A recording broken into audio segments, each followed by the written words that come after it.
Sa ngalan ng Ama at ng Anak at ng Espiritu Santo, Amen. sumainyong lahat ang Panginoon.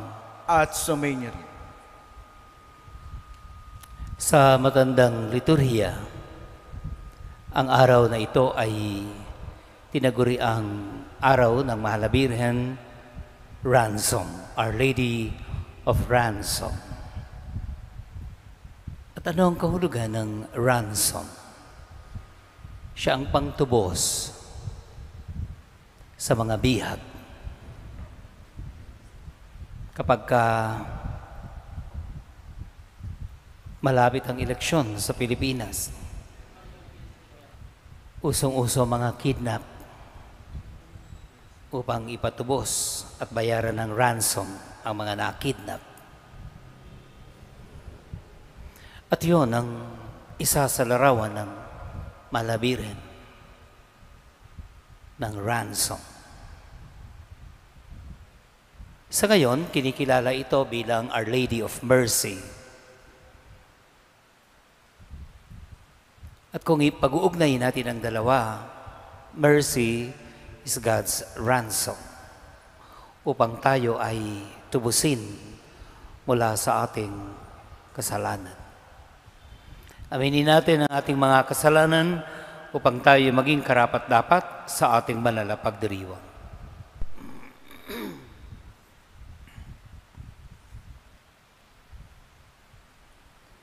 Inaamin ko sa makapangyarihang Diyos at sa inyo mga kapatid na lumaha ako nagkasala sa isip, sa salita at sa gawa at sa aking pagkukulang.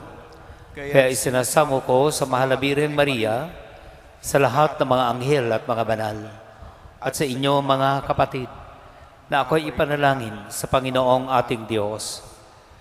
Kaawaan tayo ng makapangyarihang Diyos, patawarin sa ating mga kasalanan, at nabayan sa buhay na walang hanggan. Amen.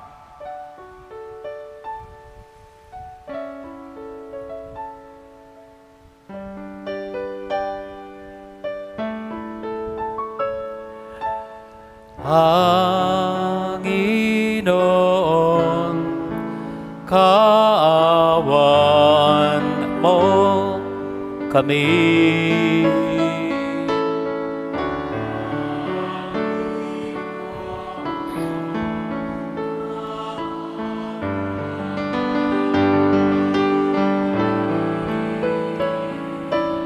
Kristo, kaawaan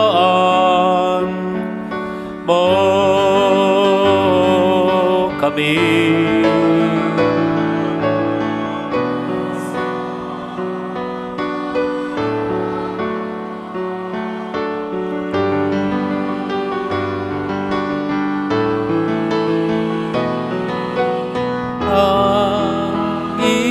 Panginoon, kaawan mo kami.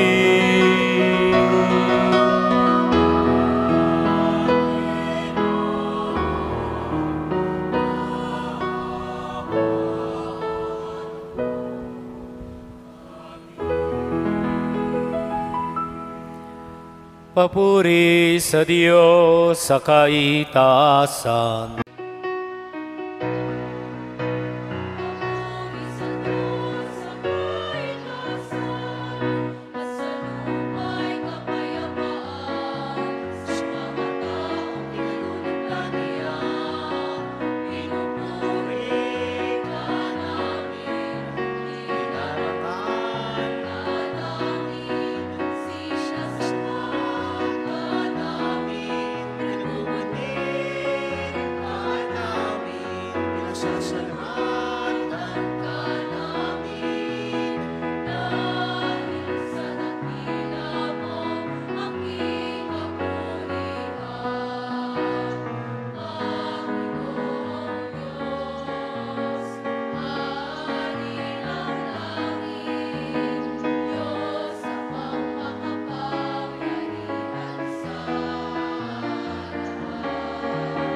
Ama naming makapangyarihan, ipagkaloob mong kami magkamit kailanman ng kalusugan at kagalingan sa aming katawan at kalooban. Pakundangan sa panalangin ng laging birhen si Santa Mariang Mahal, kami naway mahango sa hapis sa kasalukuyan at makinabang sa kaluwalhatiang walang katapusan sa pamamagitan ni Jesucristo, kasama ng Espiritu Santo, magpasawalang hanggan.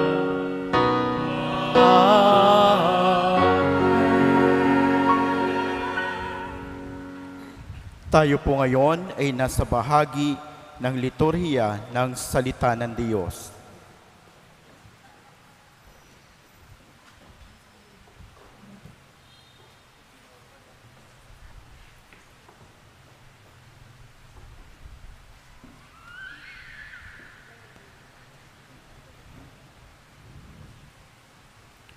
Ang salita ng Diyos mula sa aklat ni Propeta Ageo. Ikalawang taon noon ng pamamahala ni Haring Dario. Noong ika-21 ng ikapitong buwan ng taong ding iyon, kinausap ng Panginoon si Propeta Ageo. Ganito ang sabihin mo kay Zorobabel, na gobernador ng Huda, kay Josue at mga Israelita. Sino sa inyo ang nakakita sa kagandahan ng templong ito noong una? At ano ang itsura nito ngayon? Hindi ba mas mabuti pang wala? Ngunit huwag kayong mawalan ng pag-asa. Lakasan ninyo ang inyong loob at gawin ninyo ang aking templo pagkat ako'y sumasa inyo. Tulad ng pangako ko sa inyo nang ilabas ko kayo sa Ehipto, papatnubayan kayo ng aking espiritu. Kaya huwag kayong matakot, hindi magtatagal at minsan ko pang yayanigin ang kalangitan at buong daigdig, ang lupa at ang dagat. Yayanigin ko ang mga bansa upang maghandog sila para sa templo, pagkat ang ginto at pilak ay akin. Ang templong ito'y magiging maganda kaysa noong una, at pasasaganain ko sa lahat ng bagay ang lupaing ito. Ito nga ang sinabi ng Panginoon. Ang salita ng Diyos. Salamat sa Diyos. Salmon tugunan, umasa kayo sa Diyos, siya'y dakilang manunubos. Tayo pong lahat. Umasa kayo sa Diyos, siya'y dakilang manunubos. Hatulan mo ang ako'y walang kasalanan, Panginoon, at laban sa masasama, ako'y iyong ipagtanggol. Sa masama't sinungaling, ilayo mo ako ngayon. Umasa kayo sa Diyos, siya'y dakilang manunubos. Diyos na aking sanggalang, bakit mo ba ako iniwan? Bakit ako nagdurusa sa pahirap ng kaaway? Umasa kayo sa Diyos, siya'y dakilang manunubos. Ang totoo't ang liwanag, buhat sa iyo ay pakamtan, upang sa Sion ay mabalik, sa bundok mong dakong banal, sa bundok mong pinagpala, at sa templo mong tirahan. Umasa kayo sa Diyos, siya'y dakilang manunubos. Sa dambana mo, O Diyos, ako naman ay dudulog. Yamang galak at ligaya ang sa aki iyong dulot. Sa saliw ng aking alpay, magpupuri akong lubos. Buong lugod na awit ako sa Diyos, na aking Diyos. Umasa kayo sa Diyos, siya'y dakilang manunubos. Tayo po ay magbigay galang sa mabuting balita ng Panginoon.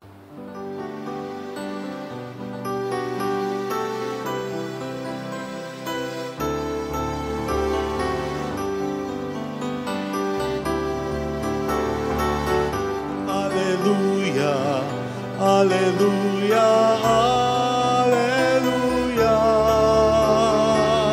alleluia, alleluia, alleluia, alleluia, alleluia, alleluia, alleluia, alleluia. Alleluia, Alleluia, Alleluia.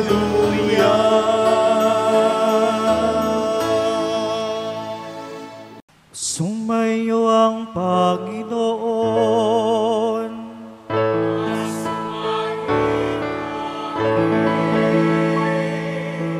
Ang mabuting balita ng Panginoon ayon kay San Lucas.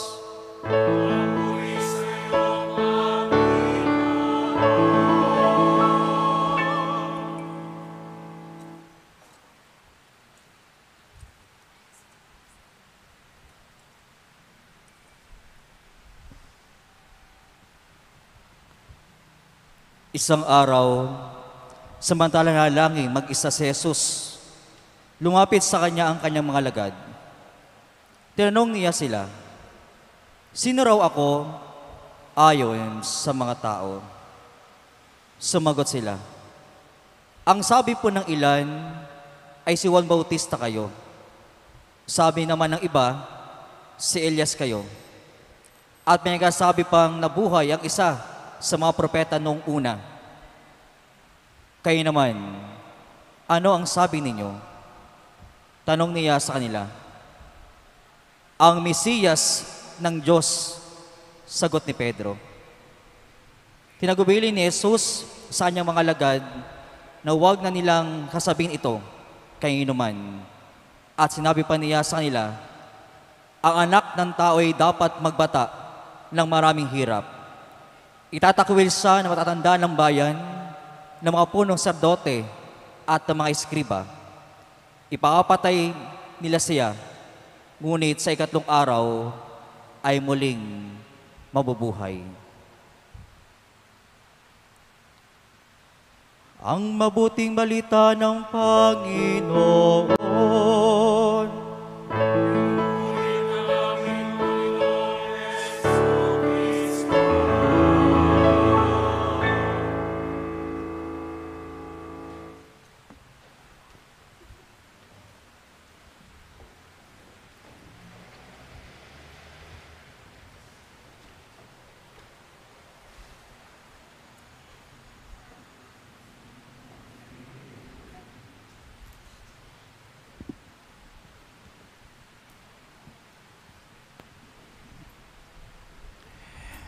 Sabi ko sa aking invitation for my birthday, when God is silent, or the silence of God asks us to cry our loudest. Kapag ang Diyos ay tahimik, hinihingi nito sa atin na isigaw natin ng pinakamalakas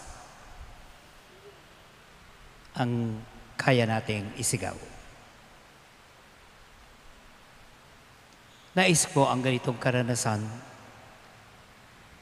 dahil 2 taon na tayo, paulit-ulit nating dinadasal sa maraming misa, maging sa private masses, ang Oratio Imperata.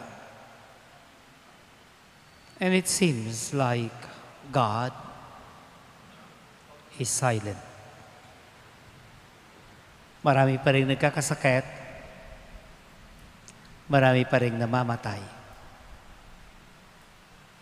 At higit pa rito,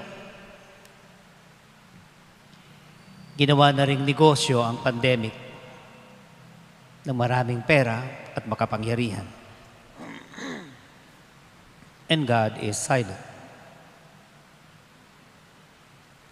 I think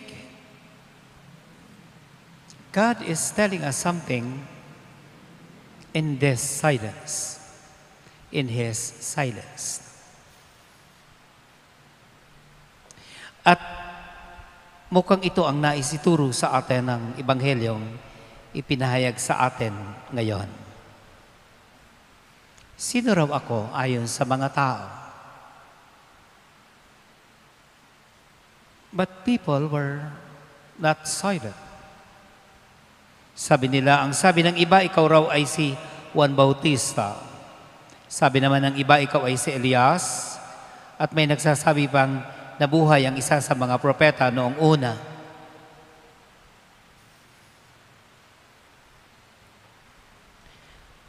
At binalingan ng Panginoon ang kanyang mga alagad to ask them something very personal. Kayo naman, each one of you, sino ako?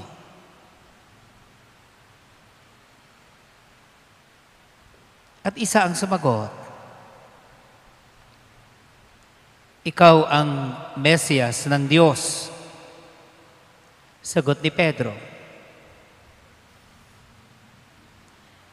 At kagulat-gulat ang sinabi ng Panginoon right after. Itinagubili ni Jesus sa kanyang mga alagad to remain silent. Huwag ninyo itong sasabihin kanino man. God is silent sa ating mga panahon ngayon. Subalit,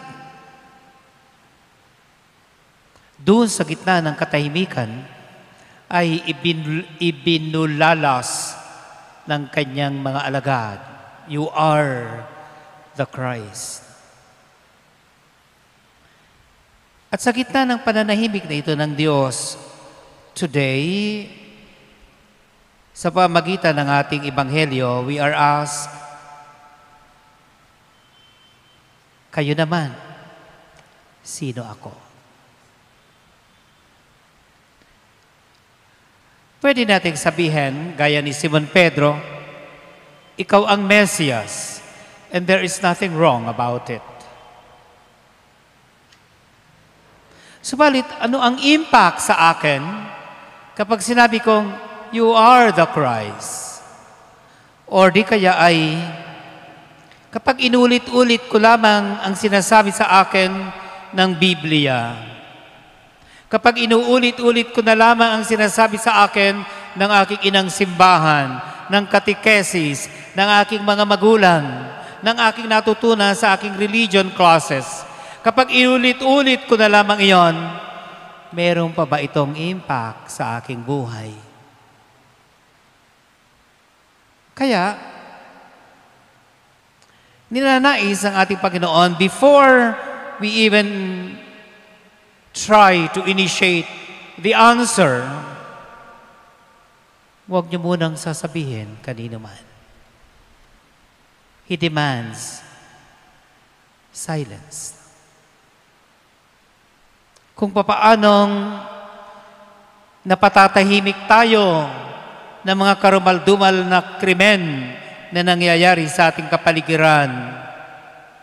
Kung papaanong umiyak man tayo ng umiyak, ay wala nang pumapatak na luha at wala nang tinig na lumalabas sa ating bibig. Dahil sa tindi ng sakit na nararanasan natin, only silence can accommodate what's going on with our lives. Mahalaga ang katahimikan ito na hinihingi ng ating Panginoon if we want to confess who Jesus is. Hindi magiging makatotohanan na ulit-ulitin na lang natin ang sinabi ni San Pedro o ng ating simbahan o itinuturo ng ating turo ng ating simbahan.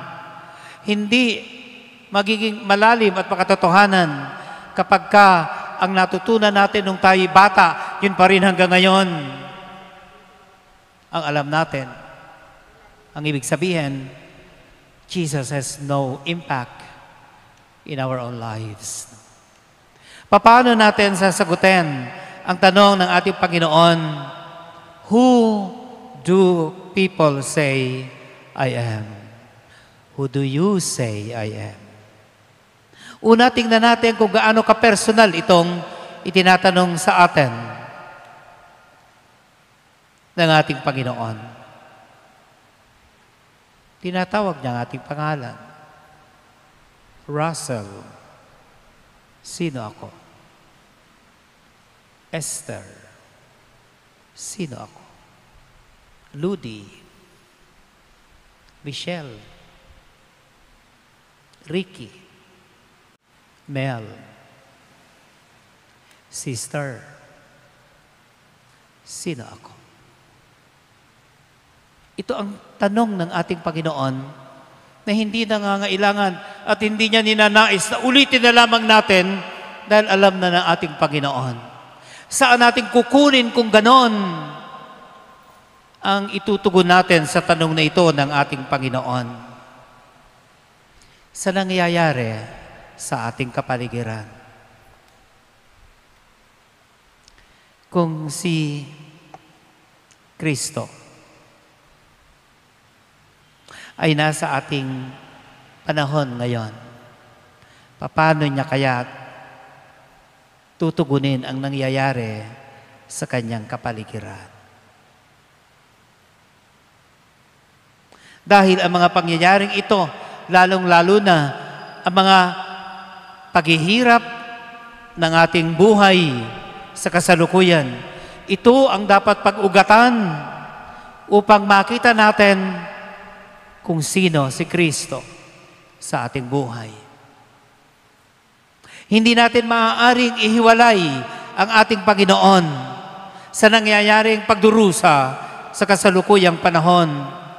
Dahil kapag inihiwalay natin ang mga pagdurusa sa ating panahon, we are going to miss the true answer to this sacred question, who I am. Dahil sinasabi sa atin ng banal na kasulatan, ang anak ng tao ay dapat magbata ng maraming hirap. Itatakwil siya ng matatanda ng mga bayan, ng mga punong pari at ng mga eskriba. Ipapapatay nila siya, ngunit sa ikatlong araw ay muling bubuhayin. The Christ, we need to know, will undergo a lot of sufferings. At doon sa gitna ng kanyang pagdurusa, maging ang centurion doon sa paanan ng krus ay nakilala. Tunay nga na ito ang anak ng Diyos, sabi ng centurion. He was able to recognize who Jesus was in the midst of his own suffering.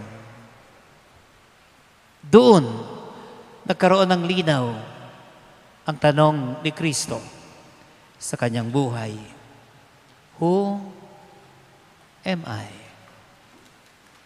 Kaya, kung tayo ang pinagmumulan ng pagdurusa ng iba, sa halip na maranasan natin ang kanilang pagdurusa, we will never learn, we will never recognize who Jesus is. Kung hindi natin papasukin mismo ang paghihirap ng ating kapwa-tao, kung ilalayo natin ating sarili sa kanilang kalagayan, we will surely miss recognizing the Lord. Kaninang may maliit na meeting ako with Commission on Family and Life of the Diocese of Malolos.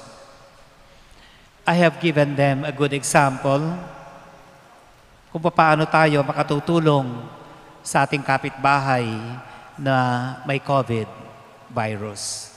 Na sa halip na talikuran, katakutan at iwasan, sabi ko sa kanila, madali lang naman ang gamot sa COVID kapag hindi ito seryoso. Paracetamol. Marami naman tayong tirang paracetamol. Iabot mo sa iyong kapitbahay na may COVID-19. O di kaya, bumili ka ng luya, ibigay mo sa kanya, kailangan ang salabat na may COVID-19. O di kaya, kung masipag-sipag ka, ipaglugaw mo, ang sarap ng lugaw kapag mayroong sakit ang isang tao, lalo na kapag siya inilalagnat. Hindi ito mahirap gawin. Maaari natin gawin lahat ito alang-alang sa pagdurusa na hindi tayo ang may sakit, subalit pumapasok tayo sa kanyang karamdaman. That is the only way to know Jesus. That is the only way to proclaim Jesus. Sabi ng isa sa meeting namin, very little thing, but very big impact. Sa halip na pandirihan natin ang nagdurusa, o di kaya ibuli natin ang may kapansanan, to know Christ means to enter into the suffering and difficulties of those who are handicapped and those who are weak. Sino ako ayon sa mga tao? Demands a big silence. Kahapon, kagabi pala, si Mako, yung isang sacristan, at ako, dahil magka-birthday kami, every year, mula nung nakilala ko siya at nakilala niya ako, at naging sacristan siya, sumasama siya sa akin doon sa Tarlac. Yun lang ang pinakamalapit na simbahan na parokya na ang pangalan ay Our Lady of Ransom. Every year, I go there on my birthday. Pero dahil mayroong affair kaninang umaga, kagabi kami nagpunta. At nakatingin ako doon sa Our Lady of Ransom. Very beautiful. Very bright. At sabi ko sa akin sarili, kaya pala ang mga santo natin sa altar, they are all silent.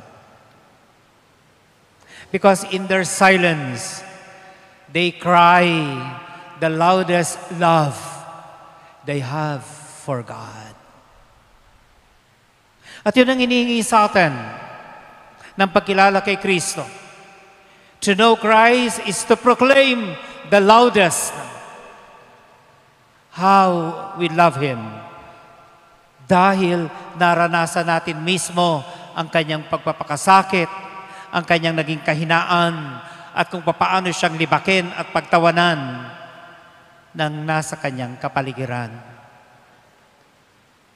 When God is silent, His silence demands for our love to be the loudest cry. Dahil ang tunay na nagmamahal, sinusuong niya ang karanasan ng kanyang minamahal. Kaya nga, ransom. Huwag na siya ang inyong bihagin, ako na lang. Huwag na siya ang inyong pahirapan, ako na lang. Ipinapain ang sarili at iniaalay ang sarili bilang pangtubos doon sa pagdurusa ng iba. Madali nating maintindihan ito. Ang mga nanay natin lalo na, kapag may sakit ang kanilang anak, ano ang sinasabi nila? Lord, ako na lang ang magkasakit. Sa akin na lang dapat nangyari ito, Lord. That is ransom. Na inaangkin natin ang pagdurusa ng iba. Sabi ko, nung ako'y nagkasakit, ba't kaya kailangan akong magka-COVID? Samantalang, sa unang araw pa lang na na-lockdown na ang Pilipinas last year, sinimulan ko ng ipagdasal ang lahat ng may COVID.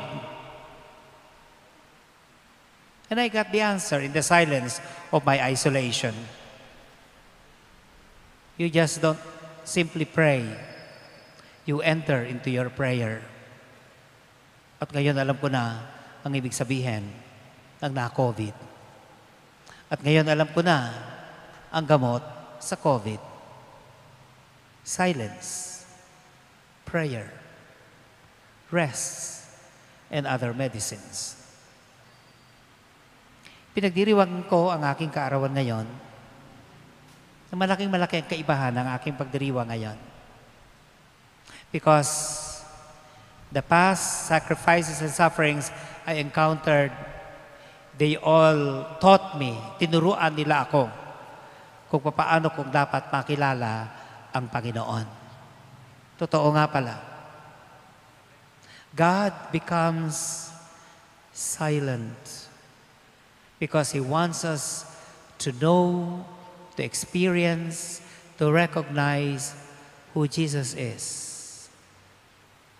Doon sa kanyang pagdurusa, doon sa kanyang pagpapakasakit. Bawat isa sa atin, tinatanong, who do you say I am? Don't answer yet. Tingnan mo ang pagdurusa sa iyong kapaligiran. At doon hanapin mo. At doon ay dalhin mo ang presensya ng Diyos. Sabi ni Jojo Barcelona Santos, nang sabihan siya ng doktor, wala na tayong magagawa. Patungo na ang asawa mo sa kanyang kamatayan because of so many complications at meron pa siyang COVID-19. Ang sagot ni Jojo, with due respect, doktor, doktor lamang po kayo. God is right there sa tabi ng aking asawa. Siya ang magagamot sa aking asawa. And sure enough, pagkatapos ng ilang araw, si Maylene na kanyang asawa ay na-discharge sa ospital.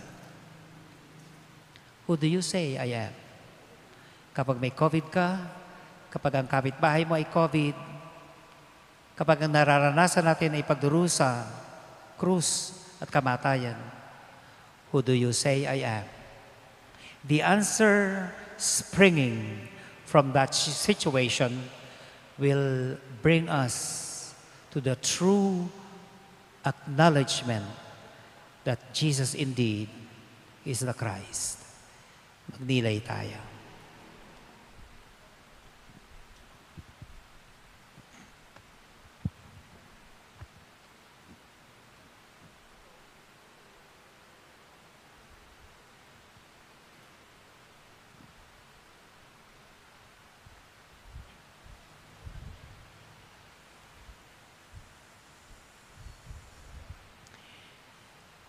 Ang pananampalataya natin kay Jesucristong anak ng Diyos, ang siyang nagtitipon sa atin bilang bahagi ng kanyang sambayanan. Sa kanyang pangalan, dalhin natin ang ating mga intensyon sa Ama at ating itugon sa bawat panalangin. Gawin mong ganap ang aming pananampalataya, O Ama. Gawin mong ganap ang aming pananampalataya, O Ama.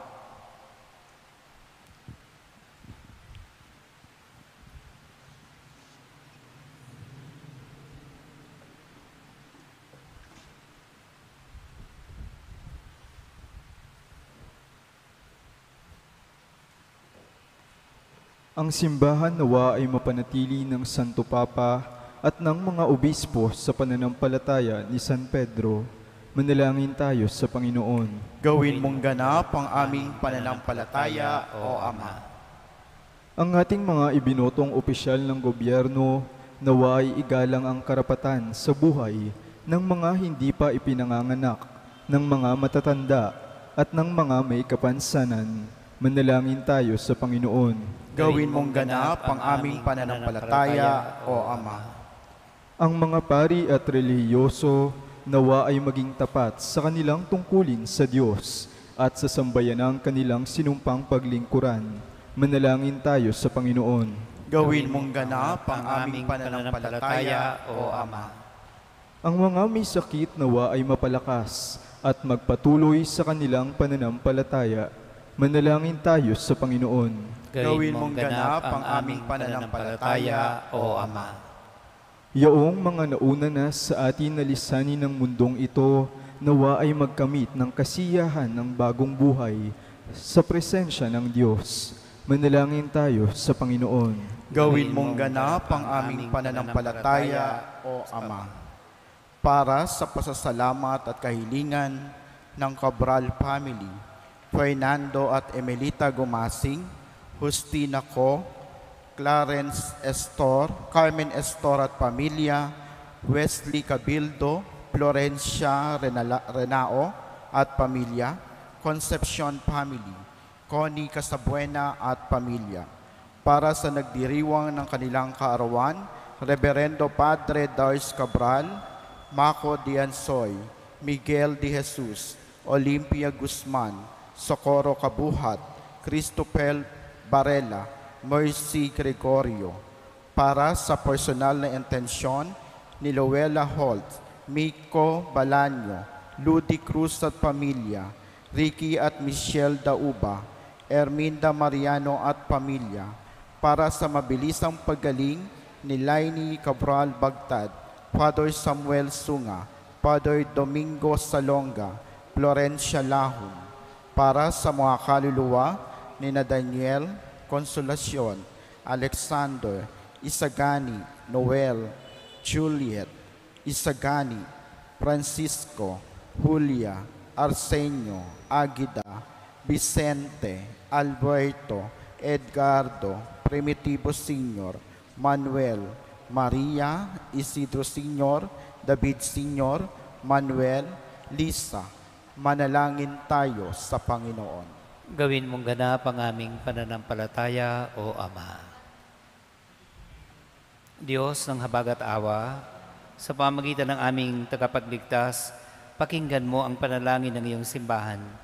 Kasama ni San Pedro, nagpapahayag kami ng aming pananampalataya kay Kristong iyong anak na nabubuhay at nag-ahari kasama mo magpasawalang hanggan. Amen. Tayo po ngayon ay nasa bahagi ng pagdiriwang ng liturhiya ng Eucharistia.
Magsitayo po tayo.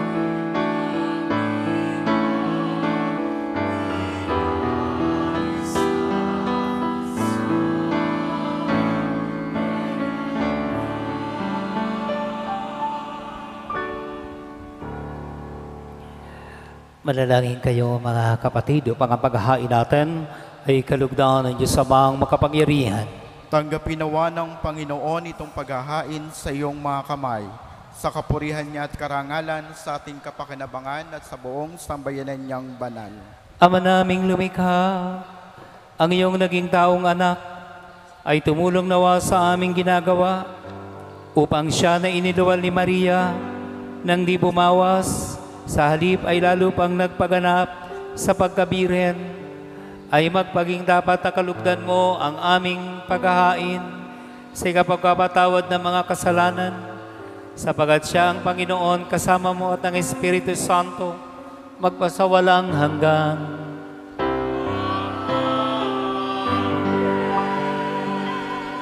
Sumainyo ang Panginoon. At sumainyo rin. Itaas sa Diyos ang inyong puso at diwa. Itinaas na namin sa Panginoon. Pasalamatan natin ang Panginoong ating Diyos. Marapat na siya ay pasalamatan. Ama naming makapangyarihan, tunay ngang marapat na ikaw ay aming pasalamatan. Ngayong aming ginugunita ang mahal na Birheng Maria ng awa. Bukod mo ang pinagpala sa babaeng lahat, ang mahal na Birhen totoong mapalad na iyong piniling maging ina ng iyong anak nung isugo mo siya bilang aming Mesiyas. Sa kapangyarihan ng Espiritong Banal, ang Birheng Maria ay naging inang tunay ng iyong anak na kanyang isinilang bilang liwanag nitong sanlibutan.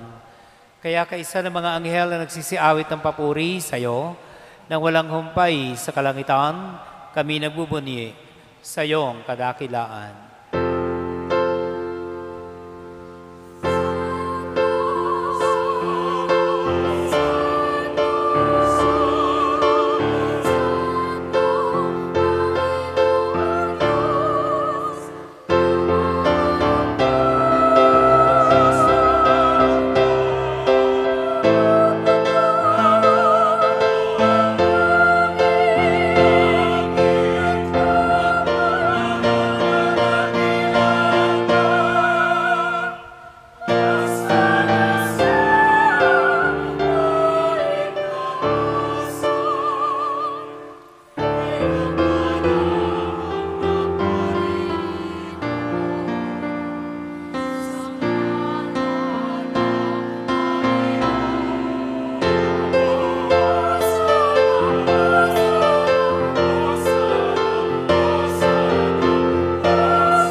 Ama naming banal, ikaw ang bukal ng tanang kabanalan. Kaya't sa pamamagitan ng iyong Espiritu, gawin mong banal ang mga kaloob na ito, upang para sa amin maging katawan at dugo ng aming Panginoong Hesu Kristo. Bago niya pinagtiis ang kusang loob na maging handog, hinawakan niyang tinapay, pinasalamatan ka niya. Pinaghati-hati niya iyon, iniabot sa kaniyang mga alagad at sinabi, tanggapin ninyong lahat ito at kanin. Ito ang aking katawan na ihandog para sa inyo.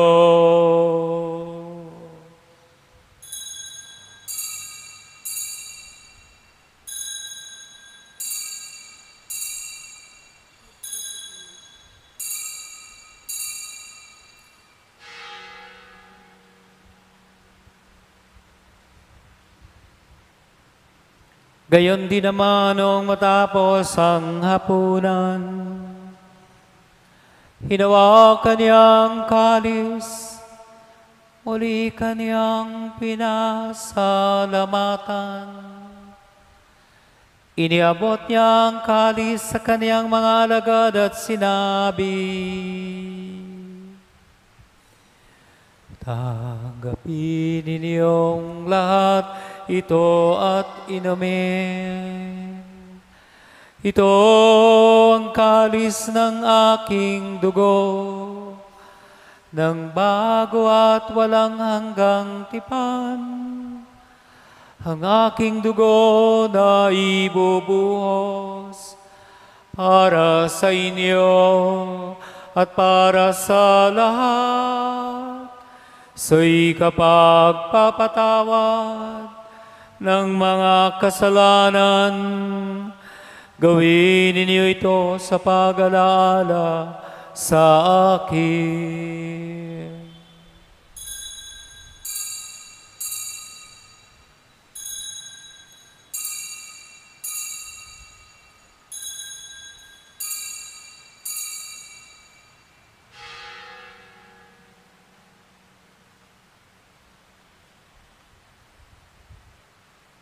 Ang misteryo ng pananampalataya.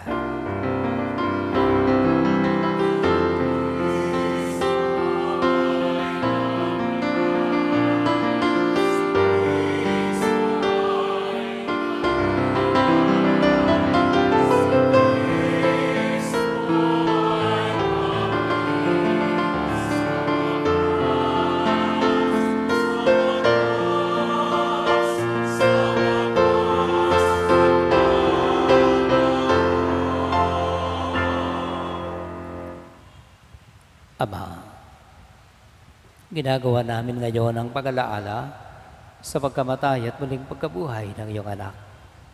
Kaya tiniaalay namin sa iyo ang tinapay na nagbibigay buhay at ang kalis na nagkakaloob ng kaligtasan.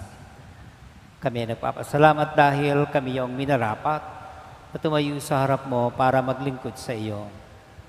Isinasamo namin kaming magsasalo-salo sa katawan at dugo ni Kristo ay mabuklod sa pagkakaisa sa pamagitan ng Espiritu Santo.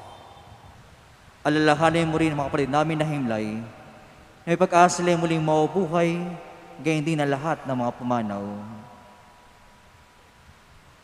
Kaawal mo sila patuloy sa iyong kaliwanagan. Kawamaginapating kami lahat na makasala sa iyong buhay na walang wakas. Kaysa na mahal Birhen Maria, Ina ng Diyos, ni San Jose ng kabiyak ng puso, kaysa ng mga apostol at lahat ng mga banal, lalo na San Isidro Labrador ang aming patron, na namuhay dito sa daigdig ng kalugod-lugod sa iyo, may pagdiwan namin na pagpupuri sa kararangal mo sa pamamagitan anak na aming Panginoong Heso Kristo.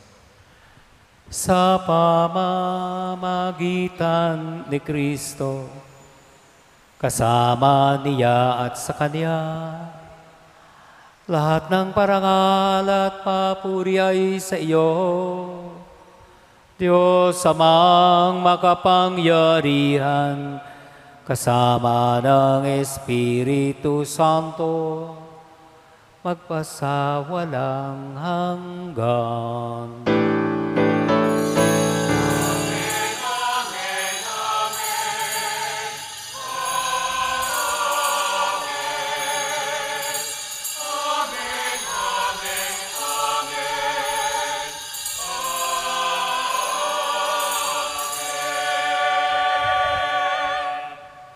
Tayo ay magkakapatid sa isang Ama.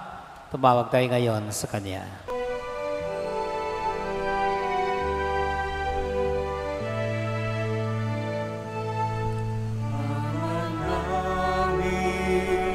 Sumasalangit ka, sambahin ang ngalan mo, mapasa amin ang kaharian mo,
Inihiling namin kami adiya sa lahat ng masama, pagkalooban ng kapayapaan araw-araw, iligtas sa kasalanan at ilayo sa lahat ng kapahamakan.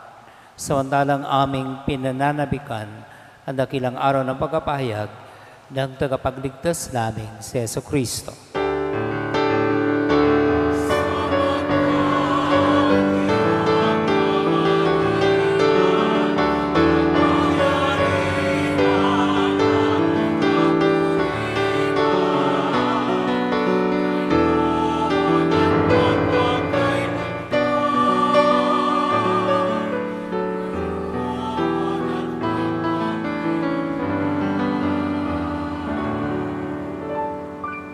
Panginoong Jesucristo, sinabi mo sa iyong mga apostol, kapayapaan ang iniiwan ko sa inyo, ang aking kapayapaan ang ibinibigay ko sa inyo.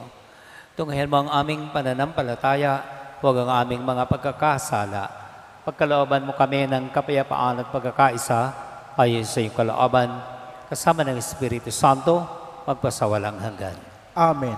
Ang kapayapaan ng Panginoon ay laging sabay niyo.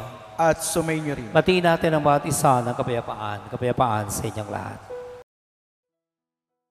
Kordero ng Diyos na nag-aalis ng mga kasalanan ng sanlibutan, maawa ka sa amin. Kordero ng Diyos na nag-aalis ng mga kasalanan ng sanlibutan, maawa ka sa amin. Kordero ng Diyos na nag-aalis ng mga kasalanan ng sanlibutan, ipagkaloob sa amin ang kapayapaan. Si Kristo. Narito siya ngayon nag-aanyayang makiisa tayo sa kanyang piging. Panginoon, hindi ako karapat-dapat na magpatuloy sa iyo, ngunit sa isang salita mo lamang ay gagaling na ako.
Manalangin tayo. Ama naming mapagmahal, ang aming pagsasalo sa haing nagbibigay buhay, sa pagunita namin sa mahal na ina ng iyong anak, ay magdulot nawa sa amin ng iyong kagandahang loob upang lagi naming madama ang iyong paglingap sa pamamagitan ni Jesucristo kasama ng Espiritu Santo magpasawalang hanggan. Amen. Sumainyo ang Panginoon. At sumainyo. Pagpalain kayo ng mapagmahal na Diyos, Ama at Anak at Espiritu Santo. Amen. Tapos sa ating pagdiriwang, lagi tayong magmahal at dumamay sa ating kapwa. Salamat sa Diyos. Ngayon ay papurihan natin at parangalan ang mahal na ina. Salve Regina, Mater Misericordiae,